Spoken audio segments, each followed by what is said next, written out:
The superior border of scapula is located at the level of second rib. The inferior angle is at the level of eighth rib. The spine of scapula corresponds approximately to the level of third rib. The most accessible for palpation and hence the most reliable surface landmarks of the region are the medial border of scapula.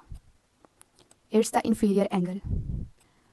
The spine of scapula and the acromion. The line connecting the lateral part of the acromion and the inferior angle of scapula corresponds to the lateral border of scapula, which frequently cannot be palpated because of muscles covering it.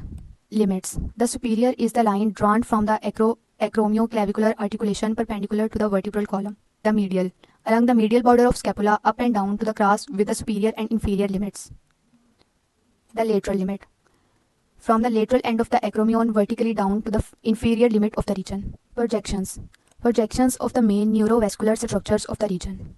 The arteria et nervus suprascapularis are projected on the line going from middle of the clavicle to the point, corresponding to the base of the acromion.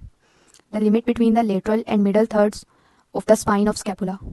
The projective line of the ramus profundus arteria transverse colli goes along the medial border of scapula, 0.5 to 1 cm inwards from it.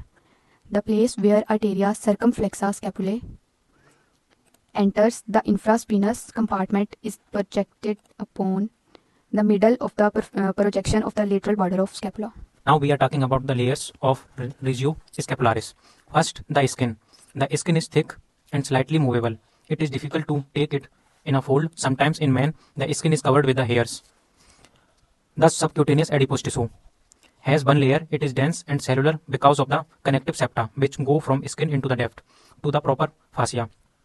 The superficial fascia can consist of several laminae of the different density. Suprafascial structure are hardly present. Thin subcutaneous nerves are branches of the axillary nerves and supraclavicular buns.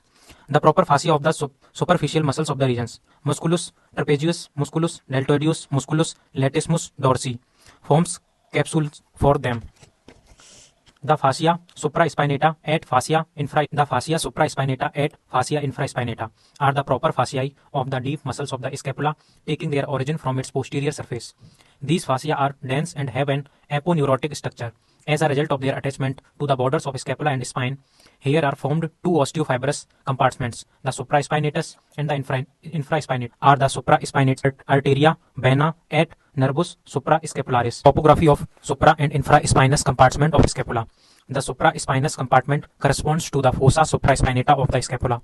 Superiorly, it is enclosed due to the attachment of fascia supraspinata to the superior border of scapula, to the facial sheath of the subclavius and to ligament coracoclaviculare. Inferiorly, it is enclosed by the scapular spine and due to laterally at the base of the acromion and under the acromioclavicular articulation. The supraspinal compartment open into the infraspinous and subdeltoid cellular spaces. The contents of the supraspinous space are the supraspinatus. Inside that we can see arteria, vena, et nervus suprascapularis, above called three arteries anastomosis, with one another in the infraspinous cellular tissue and in the depth of infraspinatus. As a result, the so-called scapular arterial collateral circle is formed. When the blood flow through the main axillary artery is hampered or stopped above proximal of the place where the subscapular artery, arteria subscapularis, the branches of above called three arterial anastomos with one another, the infraspinous cellular tissue and in the depth of infraspinatus.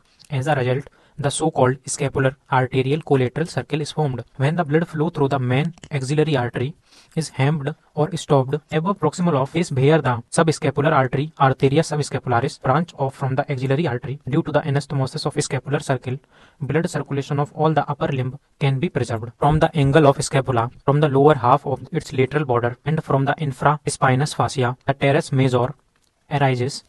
Its superior border adjacent to the inferior border of the teres major, covered by infraspinous fascia. Between them, the interstick formed. As the middle of its length, the teres major is crossed posteriorly by the tendon of the long head of triceps brachii that traces forward under the teres minor. The interstice between the teretes is divided thus into two compartments: medial trilateral foramen and the lateral quadrilateral foramen, located within the limit of deltoid region. As we can see in image, the trilateral foramen has the following borders. From the scapular aspects, inferiorly, teres major, superiorly teres minor. And from the lateral side, the tendon of the long head of the triceps brachii through this foramen from the axillary region into the scapular bone, arteria circumflexa scapulae passes. Further, it pierces a fascial sheath or the teres minor and splits two branches, the muscles of the infraspinous fossa. The following layer is the scapula. Subscapular space. The subscapularis lies at the anterior side of the scapula in the osteophyseal compartment, formed by the acceleration of the subscapular fascia with the borders of scapula. The subscapularis, going on as the rather tight tendon, passes to the subdeltoid space, in which the tendon is attached to the smaller tubercle, the humerus. To the place of its attachment, the tendon closely adjoins the anterior part of capsule for the shoulder joint. Under the tendon of subscapularis lies a rather large synovial bursa, bursa synovialis subscapularis, all the time connected with the cavity of capsule for the shoulder joint, rotator cuff. Anterior surface of the subscapularis, together with its fascia, takes part in the forming the posterior wall of the axillary fossa, and the posterior wall of the antiscapular cellular space, which is in the continuation of the axillary space in the dorsal direction. The anterior wall of this space is the serratus anterior, covered with the proper fascia thoracica, relation of cellular tissue of scapular region with adjacent regions. Alongside the suprascapular fascicle, relation of cellular tissue of scapular region with adjacent region. Alongside the suprascapular fascicle with the cellular tissue of the lateral triangle of the neck. Alongside arteria with vena circumflexa scapulae through the trilateral foramen. The cellular tissue of axillary fossa, alongside the tendon of supraspinous and infraspinous muscles, with the cellular tissue of the subdeltoid space.